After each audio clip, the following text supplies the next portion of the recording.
Check. Yeah. Welcome back to the Early Bird Show. I'm your host, Eric Rogers. Have a lot to get to. Do us a favor, like, comment, and subscribe below. Before I say more, a few things to know. Shador Sanders slid from first to fifth round was the biggest surprise of the draft. It was so huge it caught President Trump's attention. Trump posted on Truth Social, "What is wrong with the NFL owners? Are they stupid?" I read that and I hated that at a moment in time. Trump and I had the same thought. That was like finding out that you shared the straw with Charlie Sheen. You know? Giants top pick Abdul Carter asked football legend Lawrence Taylor if he could wear the retired jersey number 56. A request that Taylor denied, saying that Carter has to make his own mark. I agree with LT, and I usually don't agree with LT because he has lines he's willing to do and cross, but giving up his number isn't one of them. And right after Tyrese Halliburton hit the go-ahead shot, his dad and the Greek Freak started to butt heads, and that surprised me. But it had to suck for Tyrese. Although it's not the worst thing that could have happened because Giannis could have did Halliburton dad the way that Melvin did Jody. You know? We gotta talk about the Knicks playing the Celtics next. Jeez. What up, bro? What's up, brother? Chilling, man. I just want to say I wanted to see Game 7 in that series, but continue. Oh, what series? The Milwaukee. No, that Knicks and Pistons. Oh, that'd have been great. Continue. But yeah. What up, G's? How you What's doing, up, man? Good, man. How you feeling? I'm cool, man. It's up. Here with my main man G and G's. G's and Chi. I said it backwards. Yeah. Whatever. Hey y'all, I'm Chi. Oh man. All right. Quick question. First question. Do you think the Knicks have what it takes to beat the Celtics? Absolutely not. I don't think. Well, I will say that I think it's gonna be one of them series where it goes down to the wire every game. It's gonna be one of them series, kind of like with the Pistons, where you saw some leads, some 10-point leads get vanished out of thin air. I do think the Celtics are gonna come away with it though. I think it's gonna be one of them series where it's tested, battle tested. It's two rival, franchises, one of the best in the Eastern Conference between those two. So it's gonna be a real good series. Chi, what do you? Well, I know what you think, but I guess just say it. Let me just hear it. I want to say Celtics in 5, but as a Knicks fan, I can never say that. So Say it with your chest then. Knicks in 7. Oh, Knicks in 7. As a used to be Knicks fan, past Knicks fan, now Knicks fan again. I think. I think. I don't know. I don't think. Look, the Celtics showed a kink in their armor against the Orlando Magic. They were getting beat up, and that started to little frazzle them in their head. I don't think that it didn't. But if the Knicks could bully with them, could boss them around a little bit, they might could take it to 6. So with that, right? Two things. The Magic always play the Celtics very well. Like you said, it's a team that they play hard. It gets chippy, and I just don't think the Knicks have anybody on that roster that's a play hard type of guy, a get chippy type of guy. They do. He the flyest guy on their bench. This guy. I don't think he getting in. PJ Tucker. I don't think he getting in. Gotta be PJ. Look, man. He'll be the flyest guy that don't play this playoffs. Nah, I don't know. I don't think they have a chance, but I would like to see him have a chance. Look, if it's gonna happen, it gotta happen now. They did what they had to do by getting out of this series as early as they possibly could with the Detroit Pistons, but I think the Knicks will have to play perfect basketball the first 2 games in Boston. They can't have no mistakes. The morality of the team got to be high going into New York. It can't be like, all right, we got beat so bad and now we're in New York and we got to hope the fans bring us back. It's like, man, if they don't do well in Boston, then Tracy Morgan gonna be the only person throwing up at the games. It's gonna be happening. I was actually there. Yeah. That game. Yeah. Were you nervous for Tracy Morgan? Nah, I didn't know he threw up until I got home. I just knew that for some reason there was like a 10-minute delay in the game. Everybody was just sitting, just watching him, just sitting around. But back to that Knicks and Celtics series, I think it comes down to Cat. The Knicks will only go as far as Cat goes. Jalen Brunson, he either gonna get his because you can't stop him, or he gonna have trouble with Drew Holiday and Derek White. And Jaylen Brown. You know what I'm saying? So it comes down to Cat. If Cat can be Cat, if he can be Big Bodega, then you know what I'm saying, it's gonna be one of them series. But if he's just gonna be a soft cat, porch kitty. Porch kitty. All right. All right, real quick. How surprised were you that the Lakers lost to the T-Wolves? I was actually very surprised. Very surprised. But then again, like I think they just matched up well against them. Wolves matched up well against them. Yeah. The Lakers don't have that defensive star that you can just say, I bet you Anthony Davis. Yeah. They don't have that. You need Dorian Finney-Smith, but I don't think he's a that piece that's going to lock anybody down. I guess that made me ask my next question. I'm gonna ask it to you, Chi. Nico Harrison. How does he look now after the Lakers lose 4-1? Oh, Nico doesn't look that bad right now, man. Before they were treating him like Shannon Sharpe, but right now he looks good, man. That Luka trade looking real good in the light, man. So Mavs gonna do some great things because they both home right now. So Nico's enjoying his time. Right now he looked like he right, but now Luka needed this moment to happen. He needed a whole summer of I gotta get in shape and I gotta learn how to play better defense. Yeah. You already know how to get a bucket, but you gotta keep somebody in front of you. I don't think that changes, bro. With the defense, I don't think that changes. It could change. I think it could change. I think he has to take pride in it. He got to take pride in playing defense. I was always taught if someone shows you who they are, believe him. Believe him. He showed us since he came in the league. He's showed us nothing more than he's a below average defender. He'll try to stay in front of you, but once you get past him, those quick players, those quick guards, once you get past him, damn, he ain't trying to stop nobody. He's trying to push him into the help. He's trying to push him into the help defender. Well, maybe he's gonna do a better job pushing people into the help. That's what he gotta do. He gotta help himself to the help. No, I don't think so. Yeah, that's fine. All right, man. All right, and now it's that for my main man Chi. Yes, sir. Today we're talking about the NBA, that Rockets Golden State game tonight. Specifically, Steph Curry. Game 7, Steph Curry averages 32.6 points, 6.4 rebounds, 7 assists. In his last Game 7, he had 50 points on Sacramento. Steph Curry's been in five Game 7s. So you do what you do with that. Yeah, Steph Curry. Who you got in that game? I actually gonna say the Rockets. I knew you was. I'm actually say the Rockets. Yeah. Yeah, I don't know, man. I actually want to say the Rockets, and it's so funny, right? Because it's evidently Fred VanVleet.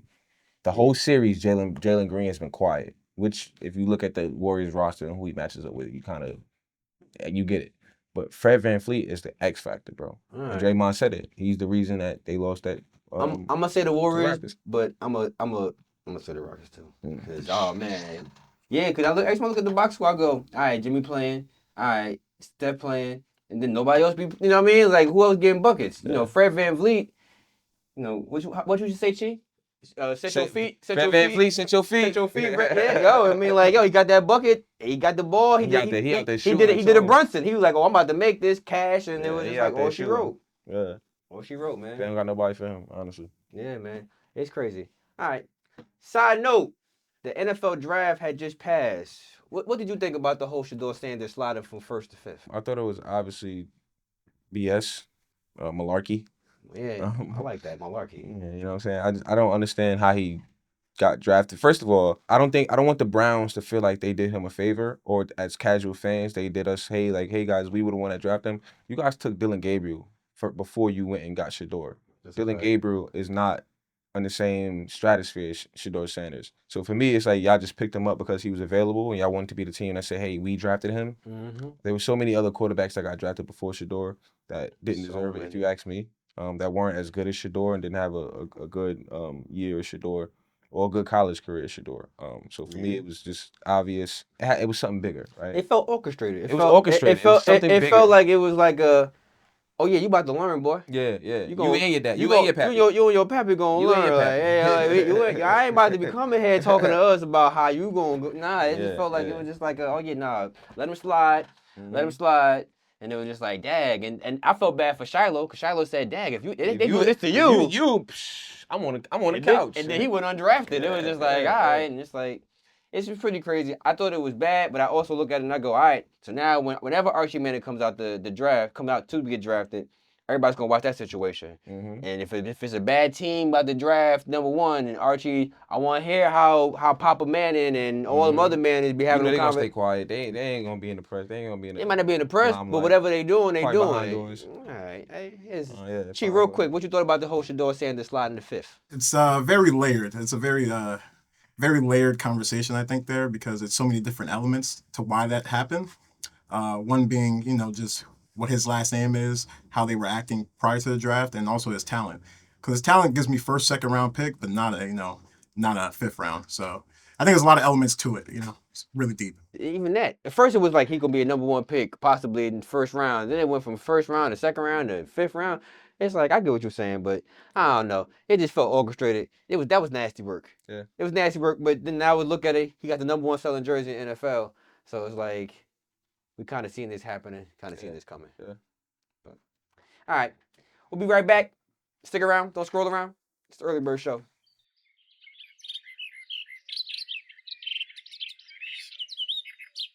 And we are back. I want to ask a question. Maybe not to G's. Maybe I ask it to Chief first. I don't like questions. Hey Chief, what was your thoughts on Sinners? Sinners, wow. Phenomenal movie. Ryan Coogler, bravo. Michael B. Jordan, I thought that was the best performance of his career. Michael B. from Big Jersey, Newark. You know, you made us proud with that one. I thought it was a phenomenal movie. I thought it was really good. I might go see it again. So you want to ask me now? Yeah, I'm asking now. Hey, G's, how was your experience watching Sinners? The first 30 minutes were great. Anything after that, I have no idea. I fell asleep on it. I'm very highly upset. You said you fell asleep and you woke up and they was clapping. Bruh. Mind you, the movie is like 2.5 damn near. 2 hours and 17 minutes. That first 30 minutes, I'm sitting there. Yeah, I like this. Fighting for my life. My eyes all heavy. I wake up. I'm like, what the? Yo, that is you time travel. That's funny. Yeah. I teleported to the scene where now he a vampire wearing Coogee and the little cousin is. I don't want to spoiler alert. Spoiler. I missed that whole part. I walked out the theater. I think it was a Marvel movie. I thought the credits was the credits and I could go home. You didn't stay for the credits? It's not a Marvel movie. It's like I thought that I forget that Ryan Coogler is the Marvel director. This guy over here got post credit cinema. I thought we was done. What happened to like the credits coming up and we could go home now? What the hell? Me personally, I stayed because I was just trying to figure out that I really just missed the whole movie. So that's how I ended up catching it. Eric, what was your favorite scene? When Corbett came to the door. When he came back to the door. Yeah. Yeah. That's my favorite scene. Can I come in? Huh? Yeah, that right there. Yo, it's so crazy how that's like the biggest meme of the world right now. I'm happy for my man because he played on Ballers and 8 Mile and all that stuff. So it's like his biggest moment is now for him for meme. Meme culture is so big, bro. It's like, how the hell? I really like when they started doing like the whole musical breakdown and during the when they were in the barn.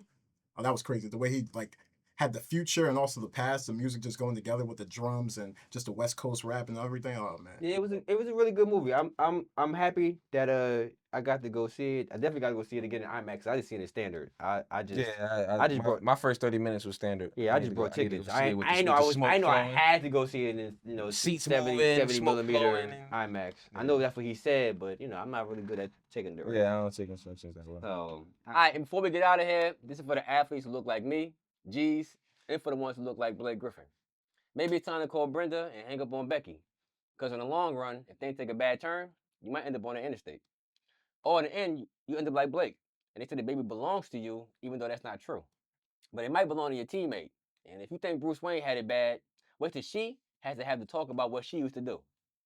The latest sports figure caught up in scandal is Shannon Sharpe.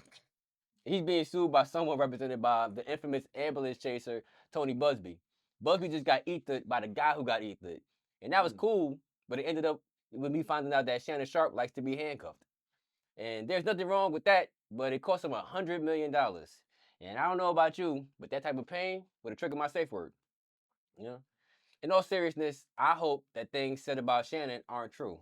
But in situations like this, we really get the benefit of the doubt. So if I could give some advice to someone who looks like me, I'd say be careful around bunnies and always pay for your snow crab legs. All right, that's our show. Remember to like, comment, and subscribe below. G's, we out of here. Peace.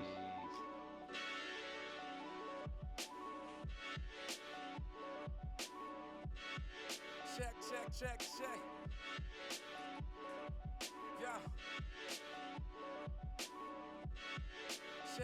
Check.